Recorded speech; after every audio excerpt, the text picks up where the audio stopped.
El cristal estalló contra el suelo de la cocina, fragmentándose en 1000 pedazos que parecían reflejar la vida de Matilde Vega rompiéndose ante sus ojos.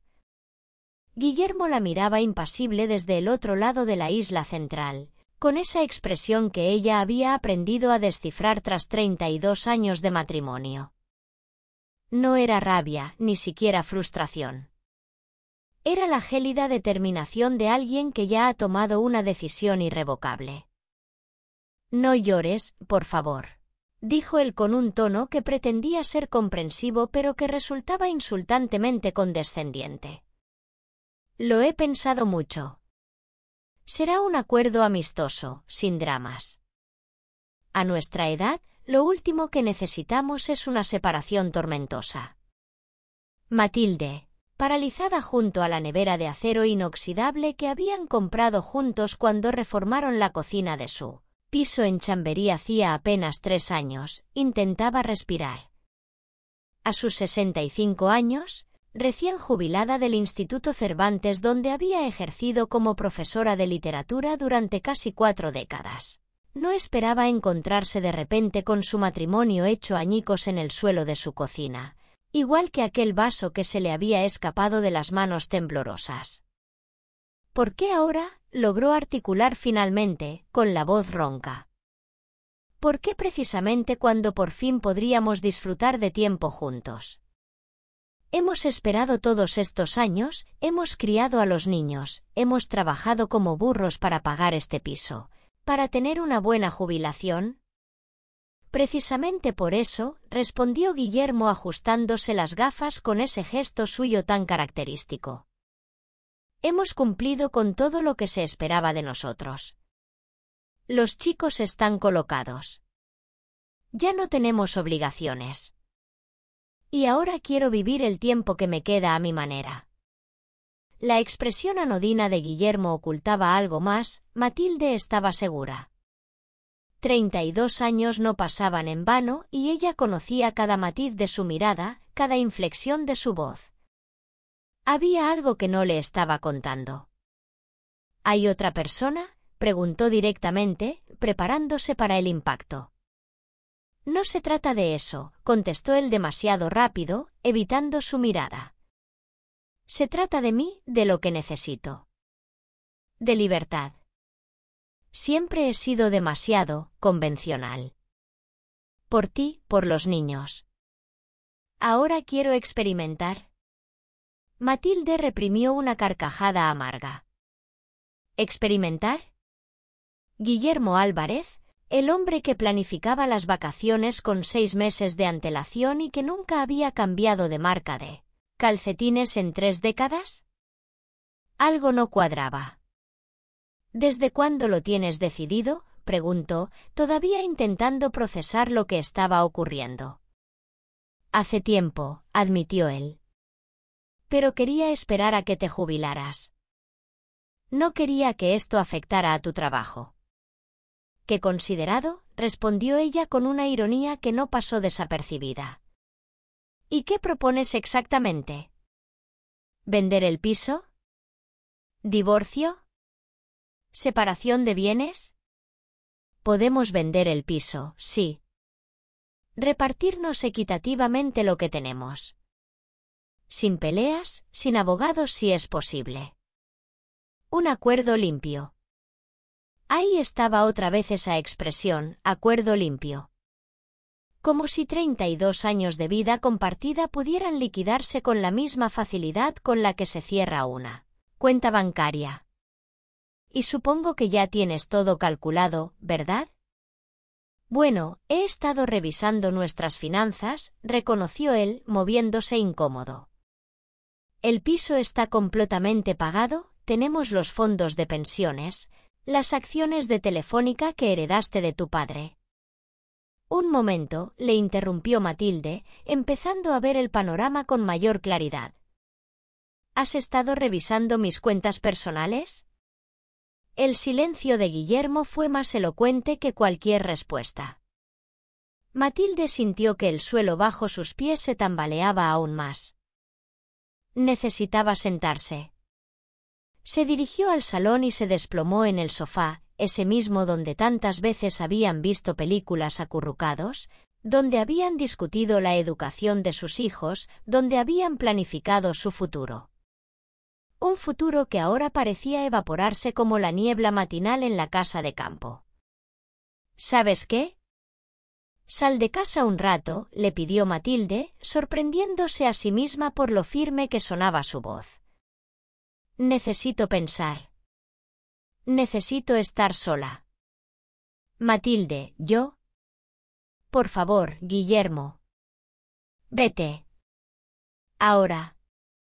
Para su sorpresa, él asintió, tomó su chaqueta del perchero del recibidor y salió del piso cerrando la puerta suavemente tras de sí. Matilde esperó hasta oír el ascensor antes de permitirse llorar. No fueron lágrimas silenciosas y elegantes como las de las películas. Fue un llanto desgarrador, el aullido de una mujer que veía su vida desmoronarse cuando creía que por fin empezaba su etapa de tranquilidad. La mañana siguiente llegó con esa crueldad particular que tienen los días hermosos después de las noches trágicas. El sol de abril entraba a raudales por las ventanas del dormitorio donde Matilde había dormido sola, después de que Guillermo le enviara un mensaje diciendo que pasaría la noche en casa de su hermano Bernardo. Al menos había tenido la decencia de no desaparecer sin avisar. Se levantó como una autómata, siguiendo la rutina que había mantenido durante décadas. Ducha. Café. Tostada con aceite y tomate. Pero hoy, en lugar de prepararse para ir al instituto, se sentó frente a su portátil y comenzó a buscar información sobre procesos de divorcio en España. Si Guillermo creía que iba a manejar la situación a su antojo, estaba muy equivocado. Matilde no había pasado 40 años enseñando a adolescentes a analizar textos complejos para que su marido la tratara como a una incauta.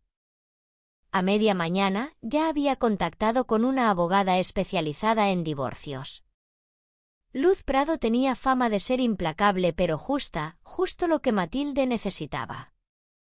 Concertaron una cita para la tarde siguiente. El timbre sonó justo cuando estaba a punto de prepararse algo para comer.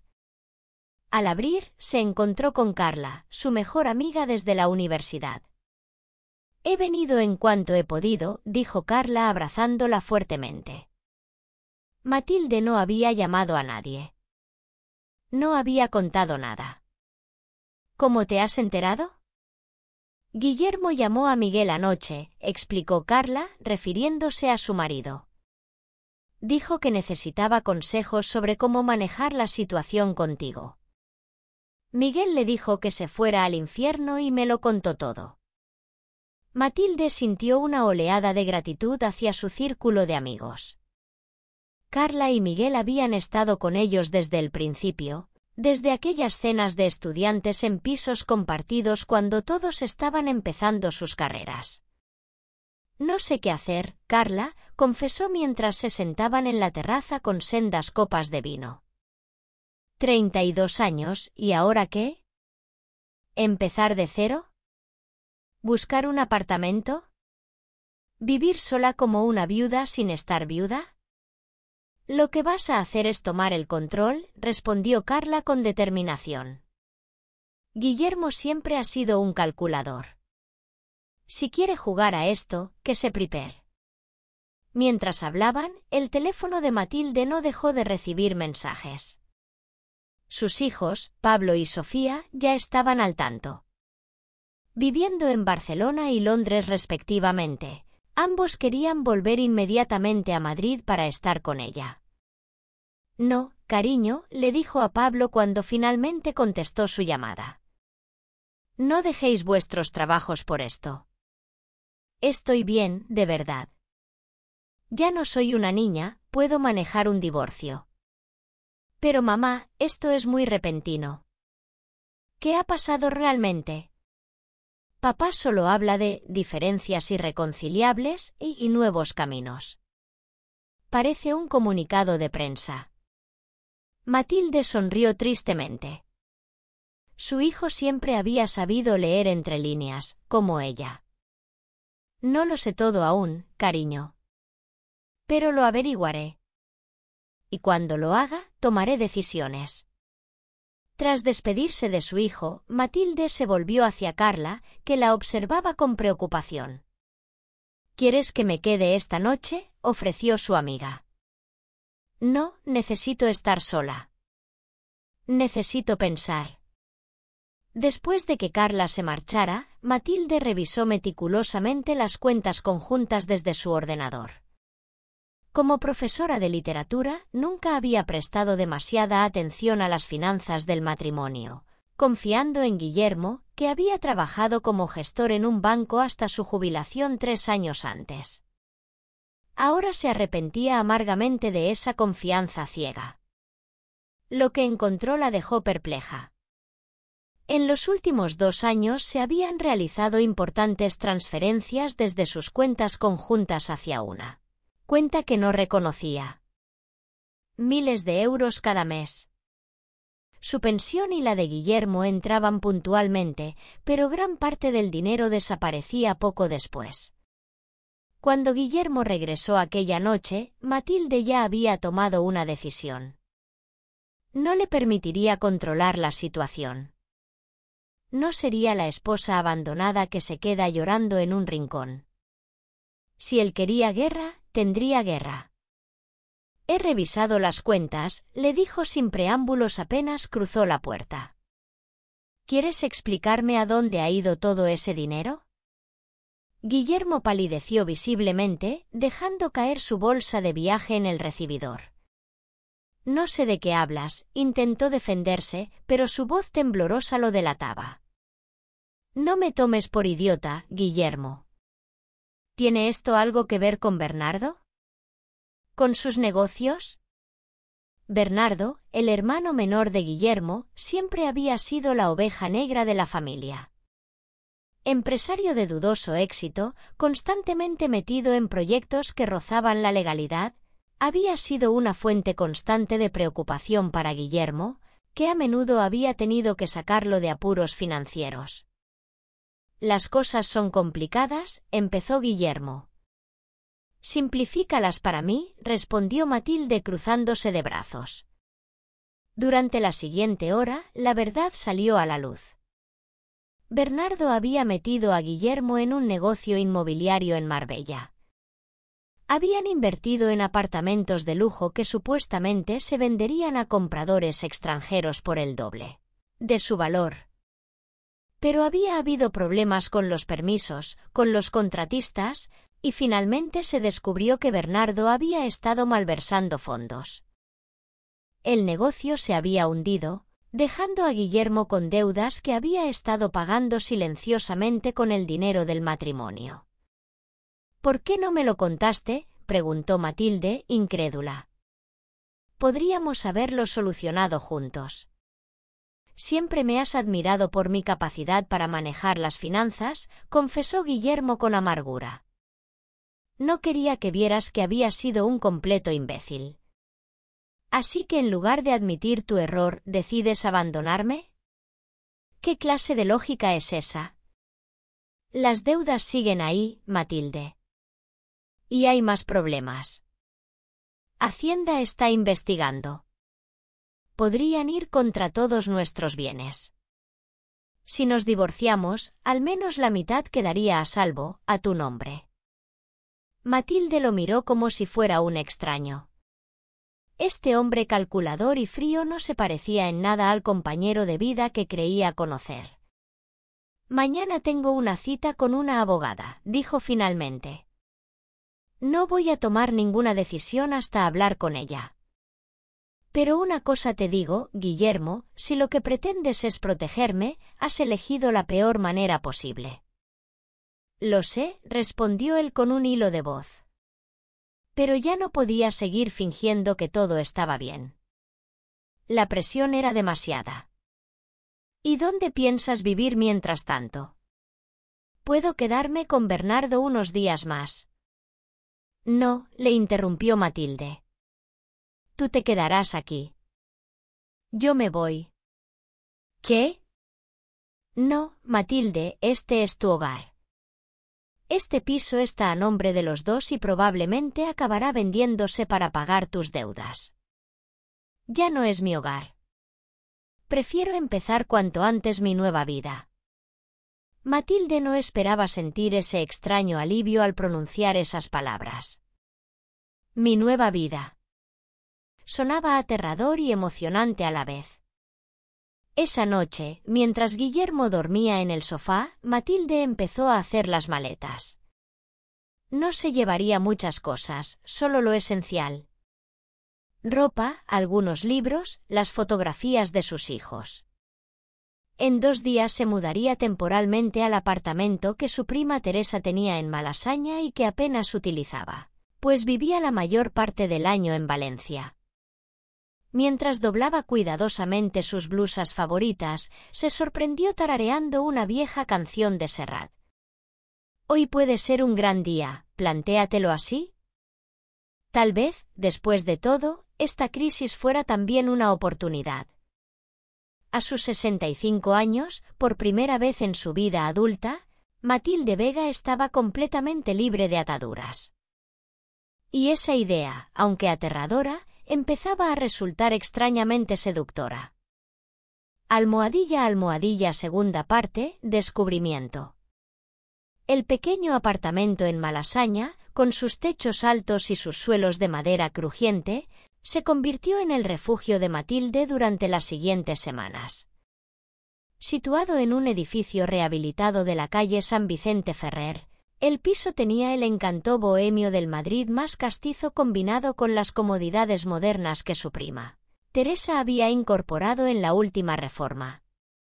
Desde la cocina americana podía ver la pequeña terraza donde cada mañana desayunaba mientras observaba el despertar del barrio, con sus tiendas vintage, sus cafeterías y sus vecinos variopintos. Un contraste absoluto con el piso sobrio y elegante de Chamberí, donde todo estaba meticulosamente ordenado según los gustos conservadores de Guillermo. ¿Te apetece probar ese nuevo restaurante que han abierto en Tribal?, le preguntó Aurora, una vecina de su edad que había conocido en la panadería de la esquina y con quien había entablado una sorprendente amistad. ¿El de comida fusión gallega-japonesa?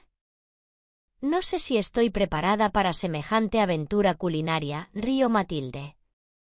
Vamos. ¿Un poco de riesgo a nuestra edad solo puede ser bueno para la circulación?, insistió Aurora con ese entusiasmo contagioso que la caracterizaba. Aurora Méndez representaba todo lo que Matilde nunca se había permitido ser: impulsiva, despreocupada, libre. Divorciada hacía 15 años de un notario con el que había tenido 2 hijos, ahora disfrutaba de su jubilación anticipada como exfuncionaria de Cultura del Ayuntamiento de Madrid. Viajaba constantemente, tenía un blog de gastronomía con cierto éxito y no se perdía ningún estreno de teatro alternativo. Está bien, cedió Matilde. Pero si intentan servirme pulpo con wasabi, me levanto y me voy. El restaurante resultó ser una grata sorpresa. En un local íntimo y bien iluminado, chefs gallegos y japoneses habían creado una carta que fusionaba ingredientes y técnicas de ambas tradiciones con un resultado sorprendentemente armónico. Matilde se encontró disfrutando de un nigiri de lacón con grelos que jamás habría probado en su vida anterior. ¿Has sabido algo de Guillermo?, preguntó Aurora mientras compartían un postre de mochi relleno de crema de tarta de Santiago. Mi abogada está en contacto con el suyo, respondió Matilde. La situación es complicada. Las deudas son importantes, y ahora Hacienda también está investigando las cuentas de su hermano. ¿Y cómo te sientes con todo esto?, Matilde meditó la respuesta mientras saboreaba el peculiar postre. Es extraño, pero me siento liberada. Toda mi vida ha girado en torno a los demás. Mis padres, mis hijos, mis alumnos, Guillermo. Siempre he sido la persona responsable, la que mantiene todo en orden. Y ahora, por primera vez, solo tengo que preocuparme por mí misma. Bienvenida al club, sonrió Aurora levantando su copa de albariño. En las semanas siguientes, Matilde comenzó a explorar aspectos de sí misma que habían permanecido dormidos durante décadas. Se apuntó a un taller de escritura creativa en la Casa Encendida, empezó a asistir a exposiciones en el Círculo de Bellas Artes y retomó su antigua afición por la fotografía, paseando por Madrid con una cámara vintage que había encontrado en un mercadillo. Una tarde, mientras recorría las calles de la Latina capturando imágenes de los balcones floridos y las terrazas repletas de vida, su teléfono sonó. Era Luz Prado, su abogada. ¿Podemos vernos mañana a primera hora?, preguntó Luz con un tono que alertó a Matilde. Han surgido novedades importantes. Al día siguiente, en el despacho minimalista de Luz en la calle Velázquez, Matilde escuchó con creciente incredulidad lo que su abogada tenía que contarle. Hemos revisado a fondo todas las transferencias y movimientos financieros de los últimos 5 años, explicó Luz. Y no solo encontramos las deudas por los negocios fallidos con Bernardo. Hay más, mucho más. Luz desplegó frente a ella una serie de documentos financieros. Cuentas en paraísos fiscales, inversiones ocultas, propiedades a nombre de sociedades pantalla. Guillermo no solo estaba intentando cubrir las pérdidas de las inversiones de Marbella.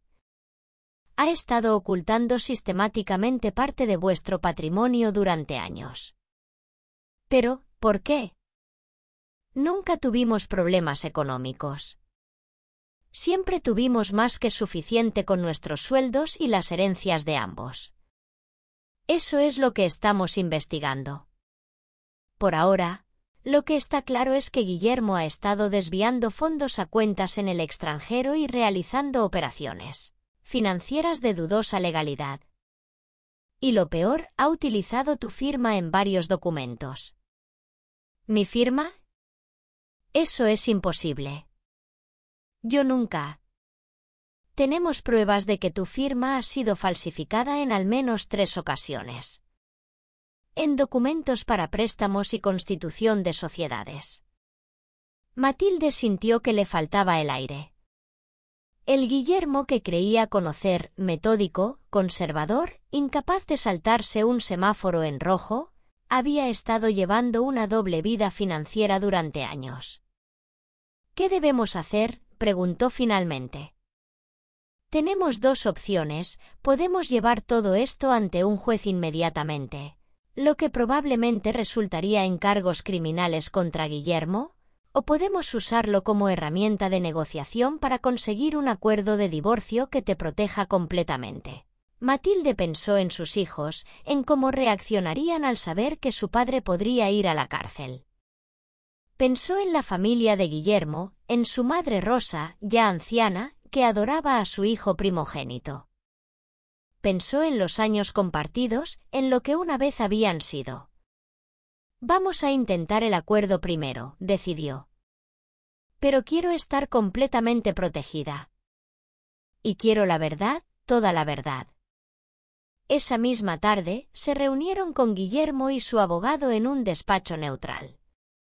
La expresión de Guillermo cuando Luz presentó las pruebas de sus actividades financieras clandestinas fue una mezcla de shock y resignación, como si parte de él siempre hubiera sabido que este día llegaría. ¿Por qué, Guillermo?, preguntó Matilde cuando finalmente los abogados les dejaron a solas. ¿Por qué arriesgarlo todo de esta manera?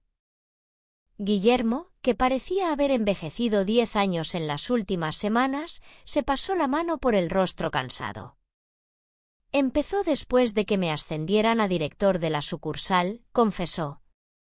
De repente, tenía acceso a información privilegiada, contactos en el sector financiero. Bernardo me convenció de que podíamos aprovecharlo para hacer inversiones más agresivas. Al principio funcionó. Ganamos mucho dinero. ¿Y por qué no me lo contaste? ¿Por qué no compartiste ese éxito conmigo? Porque sabía que no lo aprobarías.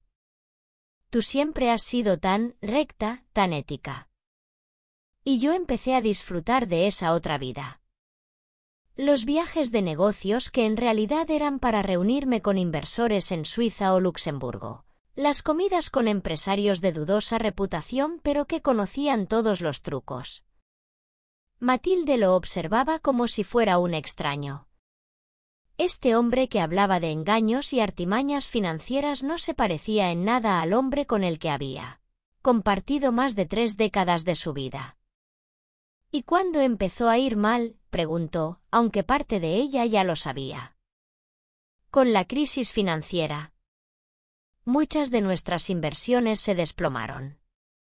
Intentamos recuperarnos, pero cada nuevo negocio parecía hundirnos más. Y luego, cuando las autoridades empezaron a estrechar el cerco sobre los paraísos fiscales. Todo se complicó. ¿Y falsificar mi firma? ¿Cómo pudiste hacerme eso? La vergüenza en los ojos de Guillermo era genuina. Me convencí de que era por tu bien. Que si las cosas salían mal, tú podrías alegar desconocimiento. Que te estaba protegiendo. ¿Protegiéndome?, repitió Matilde con una risa amarga. Me has puesto en riesgo de ir a la cárcel. Tras esa reveladora conversación, los acontecimientos se precipitaron. Guillermo aceptó todas las condiciones del acuerdo de divorcio propuesto por Luz. Matilde quedaría completamente desvinculada de cualquier responsabilidad legal por las actividades financieras de su marido, recibiría la mitad del valor del piso de Chamberí, que tendría que venderse para hacer frente a las deudas, más una compensación adicional por los años de matrimonio. Además, Guillermo firmaría una declaración jurada admitiendo la falsificación de firmas, que se utilizaría solo si Matilde llegaba a ser investigada. Con ese peso quitado de encima, Matilde se sintió por fin libre para reconstruir su vida. El taller de escritura había despertado en ella una pasión dormida por contar historias. Empezó a escribir relatos cortos basados en sus experiencias como profesora y en sus observaciones de la vida madrileña. Para su sorpresa, uno de ellos fue seleccionado para una antología de nuevos escritores que publicaría una pequeña editorial independiente de Lavapiés. La presentación del libro coincidió con la visita de sus hijos a Madrid. Pablo y Sofía habían aceptado con sorprendente madurez la separación de sus padres, especialmente después de conocer toda la verdad sobre las actividades financieras de Guillermo. «Estamos orgullosos de ti, mamá», le dijo Sofía después de la lectura en la librería Tipos Infames, donde Matilde había leído un fragmento de su relato ante un público entregado. Has convertido una crisis en una oportunidad. Muchos en tu lugar se habrían hundido. He tenido ayuda, reconoció Matilde mirando hacia donde Aurora charlaba animadamente con otros asistentes. He descubierto que a mi edad aún se pueden hacer buenos amigos. ¿Solo amigos?, preguntó Pablo con una sonrisa pícara, señalando discretamente a un hombre de pelo cano y aspecto distinguido que no había dejado de mirar a Matilde durante toda la presentación. Eduardo es solo un compañero del taller de escritura, respondió Matilde, sonrojándose ligeramente. Nos ayudamos mutuamente con nuestros textos. Ya, y casualmente aparece en todas tus fotos de Instagram de los últimos 2 meses, observó Sofía, compartiendo una mirada cómplice con su hermano. Matilde no pudo evitar sonreír. Era cierto que Eduardo Millán, profesor jubilado de filosofía y ahora escritor aficionado como ella, se había convertido en una presencia constante en su nueva vida. Compartían paseos por el Retiro discutiendo sobre literatura, largas sobremesas en el Ateneo, y ocasionales escapadas culturales a Toledo o Segovia. Pero Matilde no estaba segura de estar preparada para una nueva relación, no tan pronto después del doloroso fin de su matrimonio. Estoy disfrutando de mi independencia, dijo finalmente. Eduardo es un buen amigo. Y por ahora, eso es todo lo que necesito. Sin embargo, esa misma noche, mientras cenaban en casa Lucio celebrando el éxito de la presentación, Matilde se sorprendió a sí misma invitando a Eduardo a acompañarlos. Y mientras compartían unos huevos estrellados y conversaban animadamente sobre 1000 temas diferentes, se dio cuenta de que no solo estaba rehaciendo su vida, sino que la estaba mejorando. El momento más revelador de aquella noche llegó cuando, al salir del restaurante, se cruzaron inesperadamente con Guillermo. Iba acompañado de una mujer considerablemente más joven y parecía incómodo al verlos. Matilde saludó con torpeza. «No sabía que estabas en Madrid», añadió dirigiéndose a sus hijos. «Hemos venido a la presentación del libro donde aparece un relato de mamá», explicó Sofía con un orgullo evidente. «¿Un libro?», preguntó Guillermo, genuinamente sorprendido. «Sí», respondió Matilde con sencillez. «Estoy escribiendo». Hubo un silencio incómodo que Eduardo rompió presentándose amablemente. Guillermo pareció entonces notar por primera vez su presencia y algo parecido a los celos cruzó fugazmente por su rostro. Tras un breve intercambio de cortesías, cada grupo siguió su camino. Mientras se alejaban, Matilde se dio cuenta de que, por primera vez desde que Guillermo le había anunciado su intención de separarse, no sentía ningún dolor al verlo. Solo una leve nostalgia por el tiempo perdido y una nueva apreciación por el camino que se abría ante ella. «¿Estás bien?», preguntó Eduardo, notando su momentáneo ensimismamiento. «Perfectamente», respondió Matilde, enlazando su brazo con el de él. «De hecho, creo que nunca he estado mejor». Y lo decía en serio. A sus 65 años, Matilde Vega estaba descubriendo una verdad que muchos tardan toda una vida en comprender, que a veces es necesario que algo se rompa completamente para poder construir algo nuevo y mejor sobre sus ruinas. Las campanas de la Almudena repicaban en la distancia mientras Matilde terminaba de arreglarse frente al espejo de su nuevo apartamento en el barrio de las Letras. Habían pasado casi 2 años desde aquella fatídica tarde en que Guillermo había hecho añicos su vida tal y como la conocía. 2 años de profundas transformaciones, de caídas y levantamientos, de descubrimientos sobre sí misma que jamás habría imaginado. El apartamento, un luminoso ático con vistas al Teatro Español, era el símbolo físico de su renacimiento. Lo había comprado con parte del dinero obtenido en el acuerdo de divorcio y con los inesperados ingresos de su primer libro publicado, una colección de relatos titulada Vidas en préstamo, que había recibido excelentes críticas y ya iba por su 3ª edición. Matilde, ya casi es la hora, la llamó Teresa desde el salón, donde ultimaban los preparativos para la fiesta. No era una celebración cualquiera. Esa tarde Matilde lanzaría oficialmente su podcast Nunca es tarde, un programa semanal donde compartía historias de personas que, como ella, habían reinventado sus vidas después de los 60. Lo que había comenzado como un proyecto personal para procesar su propia experiencia se había convertido, gracias al apoyo de Eduardo y a la experiencia en medios de Aurora, en un proyecto profesional con el respaldo de una importante plataforma de audio. «Ya voy», respondió, dando un último toque a su maquillaje mientras observaba su reflejo. La mujer que le devolvía la mirada tenía los mismos ojos castaños de siempre, pero ahora brillaban con una intensidad nueva, con la luz de quien ha superado una tormenta y ha descubierto que era más fuerte de lo que pensaba. Su pelo, que durante décadas había mantenido teñido de castaño oscuro por insistencia de Guillermo, «El gris te hace parecer mayor, cariño», ahora lucía su natural tono plateado, corto y estilizado en un corte moderno que le daba un aire de sofisticada elegancia.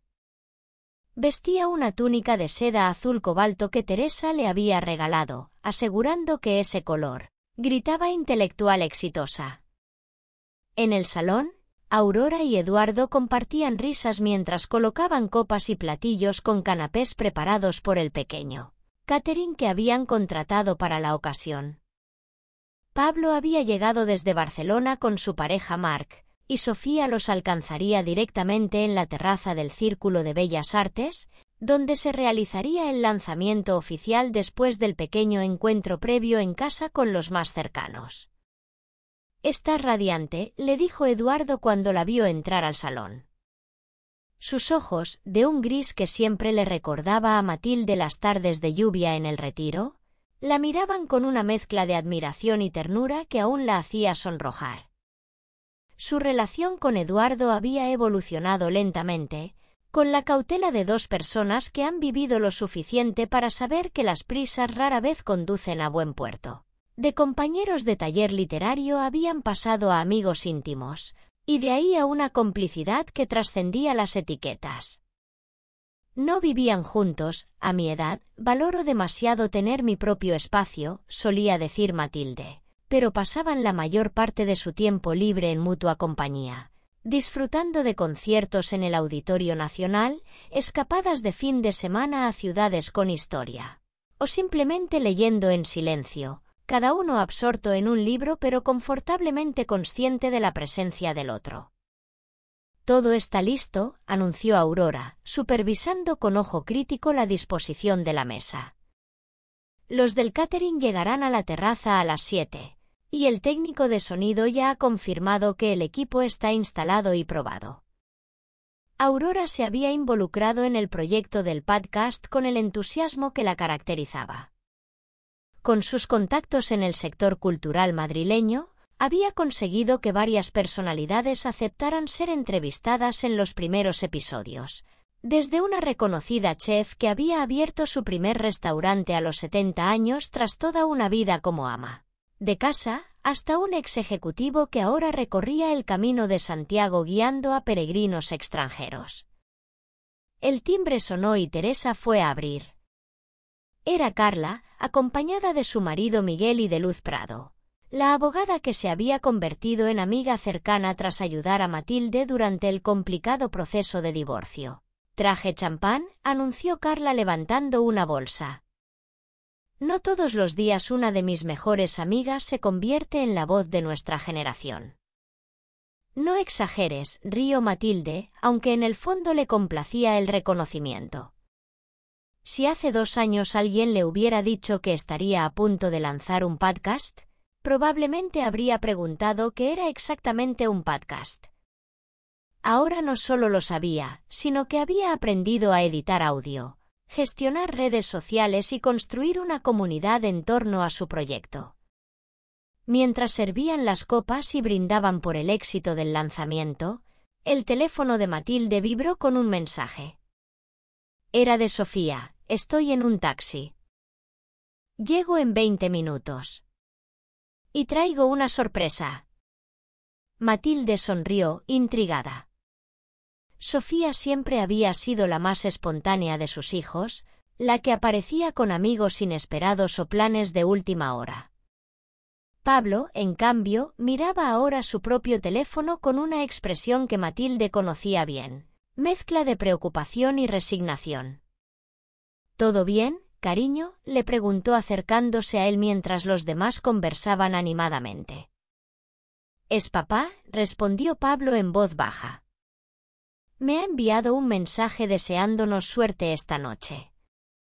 Dice que lamenta no poder estar presente pero que está siguiendo todo desde la distancia y que está orgulloso de ti». Matilde asintió, procesando la información.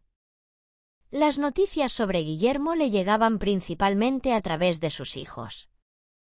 Sabía que la investigación de Hacienda había concluido con una importante multa pero sin consecuencias penales, gracias en parte a la colaboración de Guillermo con las autoridades. También sabía que ahora vivía en un modesto apartamento en Getafe y que había aceptado un trabajo como asesor financiero en una pequeña empresa gestionada por un antiguo compañero del banco. «Espero que esté bien», dijo finalmente, y lo decía en serio.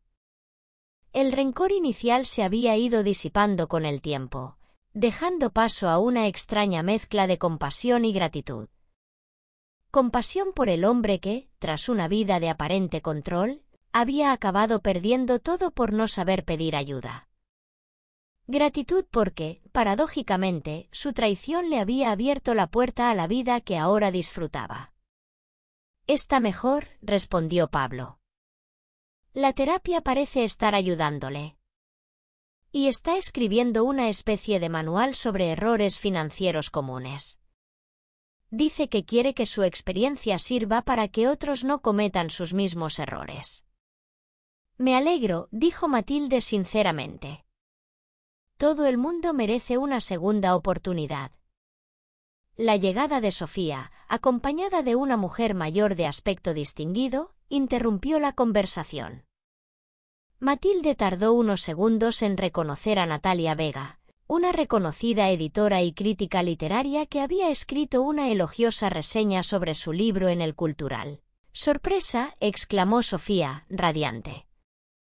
«Natalia quería conocerte en persona, y cuando le conté lo del lanzamiento, insistió en venir. Espero que no te importe que la haya invitado». «En absoluto», respondió Matilde, genuinamente halagada mientras se acercaba a saludar a la recién llegada. «Es un honor tenerla aquí, señora Vega». «El honor es mío», respondió Natalia con una sonrisa cálida.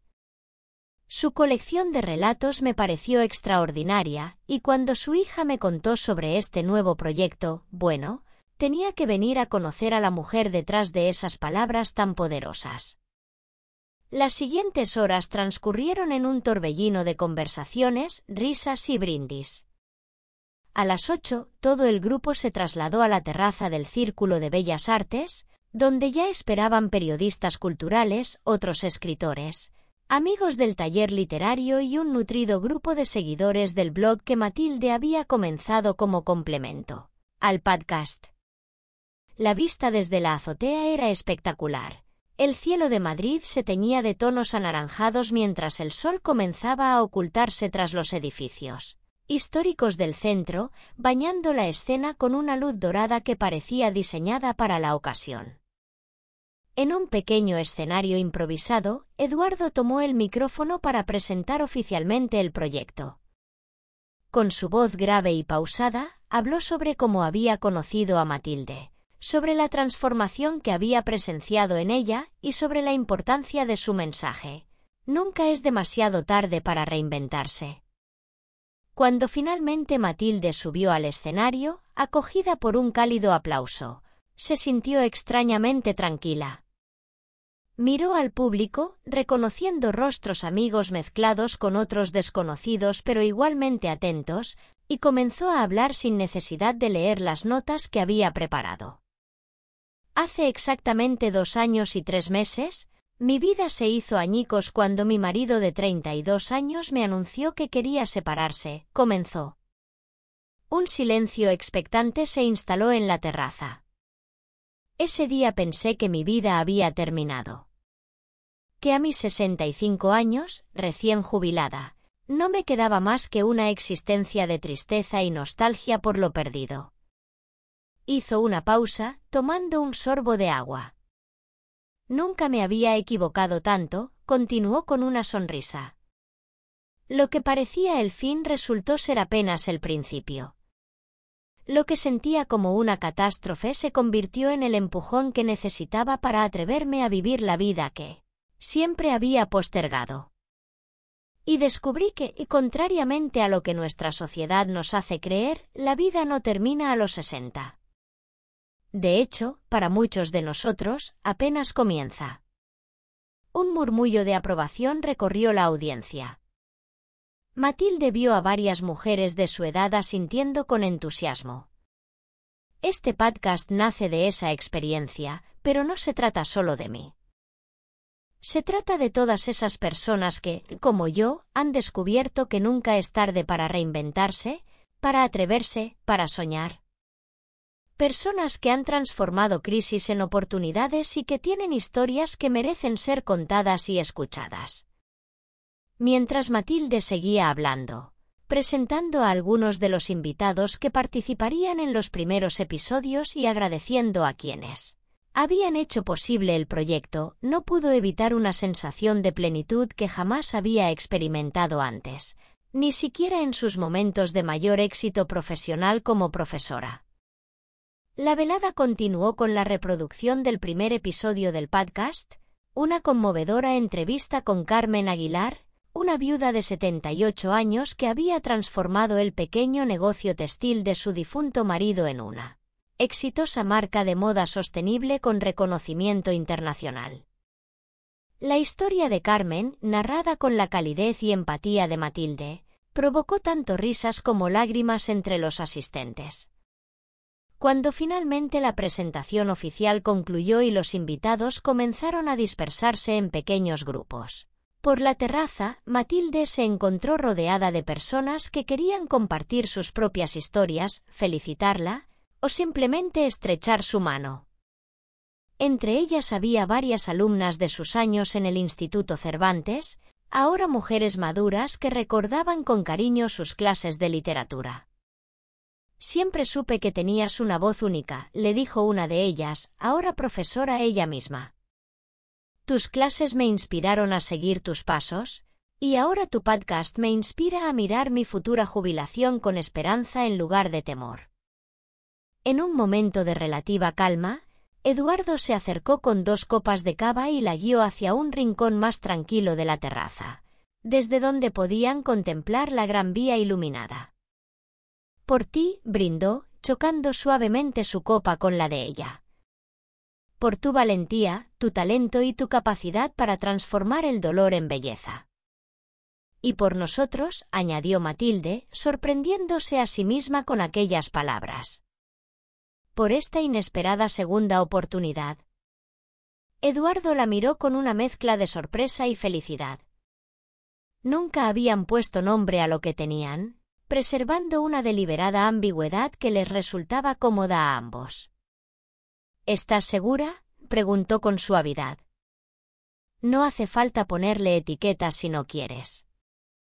«Estoy segura de que no estoy segura de nada», rió Matilde. «Y eso es precisamente lo maravilloso. A nuestra edad, poder permitirnos la incertidumbre es un lujo que no pensé que llegaría a disfrutar». Mientras hablaban, Matilde vio a sus hijos observándolos desde la distancia con expresiones de aprobación. Pablo levantó su copa en un brindis silencioso, y Sofía le guiñó un ojo con complicidad. La noche avanzaba y los invitados comenzaban a despedirse. Natalia Vega se acercó para despedirse y, para sorpresa de Matilde, le ofreció colaborar en una nueva colección de relatos que estaba preparando su editorial. «Su voz es necesaria», le dijo con sinceridad. «Tenemos muchas historias de jóvenes buscándose a sí mismos, pero pocas sobre quienes se encuentran a sí mismos en la madurez». Cuando finalmente el evento concluyó y regresaron al apartamento, Matilde se sintió agradablemente exhausta. Aurora y Teresa se habían encargado de recoger lo básico, dejando el resto para el día siguiente. «¿Te quedas?», le preguntó a Eduardo mientras Pablo y Sofía se acomodaban en las habitaciones de invitados. «Si me lo pides», respondió él con una sonrisa. «Te lo pido», dijo Matilde, tomando su mano. Más tarde, recostada junto a Eduardo en la oscuridad de su habitación, Matilde pensó en el largo camino recorrido desde aquella tarde en que su vida había cambiado para siempre. Pensó en el dolor, en la incertidumbre, en el miedo. Pero también en el descubrimiento, en la libertad, en las nuevas posibilidades que se habían abierto ante ella. «¿En qué piensas?», murmuró Eduardo, medio dormido. «En que a veces es necesario que algo se rompa para que entre la luz», respondió ella. Y mientras el sueño la alcanzaba, Matilde Vega comprendió que su encrucijada había quedado atrás. Ya no estaba atrapada entre un pasado que se desmoronaba y un futuro incierto. Ahora vivía plenamente en un presente que ella misma había construido con valentía, con creatividad y, sobre todo, con una recién descubierta confianza en sí misma. Una vida que, contra todo pronóstico, resultó ser mucho más rica y satisfactoria que la que había creído perder.